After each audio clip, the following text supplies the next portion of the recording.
அஸ்ஸலாமு அலைக்கும். Hi friends, எப்படி நல்லா இருக்கீங்களா? ஈரானை தாக்க மீண்டும் தயாராகும் அமெரிக்க படைகள். சூசகமாக ஈரானை எச்சரித்த அமெரிக்க அதிபர் டொனால்ட் ட்ரம்ப். மிக மிக முக்கியமான நியூஸை பார்க்க போகிறோம். அடுத்து குவைத் ஏர்போர்ட் தொடர்பான முக்கிய தகவல். எந்தெந்த விமானங்களுக்கு அனுமதி வழங்கப்பட்டுள்ளது. அடுத்து குவைத் தினார் ரேட் அதிகரிப்பு. அடுத்து குவைத் தங்க நிலவரம். இப்படி பல முக்கியமான தகவல் இந்த வீடியோவில் இருக்குது. வீடியோ ஃபுல்லாக பாருங்கள். உங்கள் நண்பர்கள் அனைவருக்கும் கட்டாயமாக இந்த வீடியோ ஷேர் செய்யுங்க.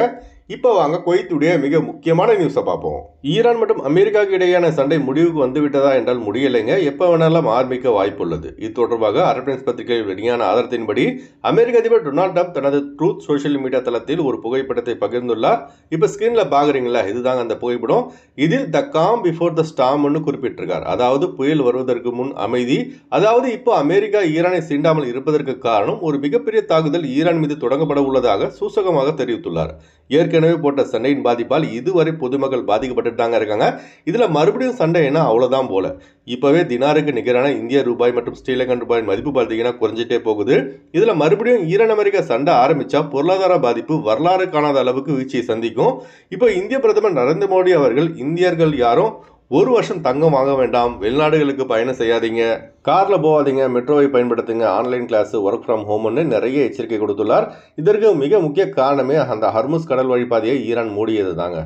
இவ்வளோ பெரிய பொருளாதார பிரச்சனை உருவாக காரணம் அமெரிக்கா பார்த்தீங்கன்னா Kuwait, Saudi Arabia, Qatar, Bahrain, Arab Emirates ஆகிய ஜிசிசி நாடுகளை கண்ட்ரோலில் வைக்க முடியுது.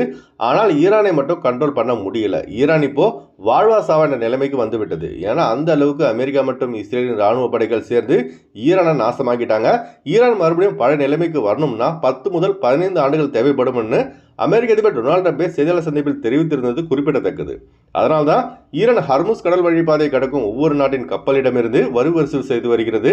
இதற்கு எல்லாம் முக்கிய காரணம் யாருன்னு தேடி பார்த்தால் இஸ்ரேல் தாங்க. சும்மா இருந்த அமெரிக்காவை கூட்டிட்டு வந்து ஈரான் அடி அங்கே இருக்கும் எண்ணெய் வளத்தை நாமளே வந்து பங்கு போட்டுக்கலான்னு தப்பு கணக்கு போட்டு ஆரம்பித்த சண்டை இப்போ பார்த்தீங்கன்னா அதன் பாதிப்பு அரபு நாடுகள் மற்றும் ஏசிய நாடுகள் வரை பாதிப்பை ஏற்படுத்தியுள்ளது. ஈரான் கேட்கிற 15 பில்லியன் டாலர்கள் மற்றும் ஈரான் மீது போடப்பட்டுள்ள பொருளாதார தடை இவைகளை சரி செய்தாலே போதும் ஈரான் பிரச்சனை முடிவுக்கு வந்துடும். ஆனால் இவைகளை சரி செய்ய அமெரிக்கா நினைத்தாலும் இஸ்ரேல் அதை செய்ய விடமாட்டான். மற்ற அரபு நாடுகளான Saudi Arabia, Bahrain, Qatar, Arab எமிரேட்ஸை விட குவைத் மட்டும்தான் ஈரானின் தாக்குதலில் அதிக அளவில் பாதிப்படைந்துள்ளது. குவைத்தில் ஒரு கச்சா எண்ணெய் கப்பலும் ஹர்முஸ் கடல் வழியாக கொண்டு செல்ல முடியவில்லை. கச்சா எண்ணெய் வித்தாதான குவைத்துக்கு வருமானம் வரும். ஹர்முஸ் கடல் வழி பாதையை ஈரான் மூடி உள்ளது. அனைத்து அரபு நாடுகளுக்கும் பெரிய அடியாக விழுந்து வருகிறது. குவைத்துடைய ஃப்ளைட் டிக்கெட் பார்த்தீங்கன்னா டெய்லி ஏறிட்டு தாங்க போகுது. எல்லாமே லட்சத்துக்கு மேலே தான். மற்ற எந்த அரபு நாட்டுக்கும் செல்ல இவ்வளோ பெரிய அமௌண்ட் தேவையில்லை. ஒன்லி குவைத்துக்கான ஃப்ளைட் டிக்கெட் மட்டும் தாங்க ரொம்ப ரொம்ப அதிகமாக இருக்குது. அதுபோல் குவைத்துக்கு ஃப்ளைட் டிக்கெட் போடுறவங்க குவைத் ஏர்வேஸ் மற்றும் ஜெசிரா ஏர்வேஸில் மட்டும் ஃப்ளைட் டிக்கெட் போடுங்க. ஏன்னா இந்த 2 ஃப்ளைட்டுக்கு மட்டும்தான் குவைத்துக்கான விமான சேவையை வழங்க டிஜிசிஏ உத்தரவிட்டுள்ளது. அதுபோல் குவைத் செல்பவர்கள், ரிட்டர்ன் வருபவர்கள் குவைத்துக்கான ஃப்ளைட் டிக்கெட் எடுக்க விரும்பினால் ஸ்கிரீனில் தெரிகிற ஜியா டிராவல்ஸ் நம்பரை தொடர்பு கொண்டு விமான டிக்கெட் பெற்றுக்கொள்ளலாம். அதுபோல் குவைத் செல்ல பிசிசி, கேம்கா medical, visa stamping, attestation, POE ஆகியவை செய்து தரப்படுகிறது. விரைவில் வளைகுடா சண்டை முடிவடைய பிரார்த்தனை செய்யுங்க. அடுத்து நம்ம சப்ஸ்கிரைபர் நிறைய பேர் பார்த்தீங்கன்னா, ப்ரோ நான் வந்து குவைத்துலேருந்து 6 மாதம் முடிஞ்சுது, நான் இப்போ இந்த நிலைமையில் குவைத்துக்கு போக முடியுமா கேட்குறாங்க. போகலாங்க. 6 மாதம் முடிஞ்சவங்களுக்கு 3 மாதம் எக்ஸ்ட்ரா கொடுக்கப்பட்டுள்ளது. அதனால் நீங்கள் தாராளமாக போகலாம், எந்தவித பிரச்சனையும் கிடையாது.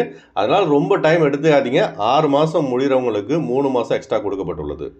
அடுத்து வாங்க குவைத்துடைய தினார் ரேட் பார்ப்போம். ஒரு தினார் குவைத் இந்தியாவின் மதிப்பு 311 ரூபாயாக உள்ளது. ஒரு தினார் குவைத் இலங்கையின் மதிப்பு 1060 ரூபாயாக உள்ளது. இப்போ நான் சொன்னது குவைத்துடைய அல்முலா ரேட்டுங்க. அடுத்து குவைத்துடைய கோல்டு ரேட் பார்ப்போம். 1 கிராம் 24 கேரட் தங்கத்தின் விலை 45 தினார் 482 பில்ஸாக உள்ளது. 1 கிராம் 22 கேரட் தங்கத்தின் விலை 41 தினார் 707 பில்ஸாக உள்ளது. ஓகே ஃப்ரெண்ட்ஸ், இந்த வீடியோ ஷேர் செய்யுங்க. இந்த வீடியோ சம்பந்தமாக நீங்கள் என்ன நினைக்கிறீங்க என்பதை மறக்காம கமெண்ட்ஸ் பதிவு செய்யுங்க. எப்போதும் இணைந்திருப்போம். உங்களின் ஒருவன் ஜியாவுதீன். அஸ்ஸலாமு அலைக்கும்.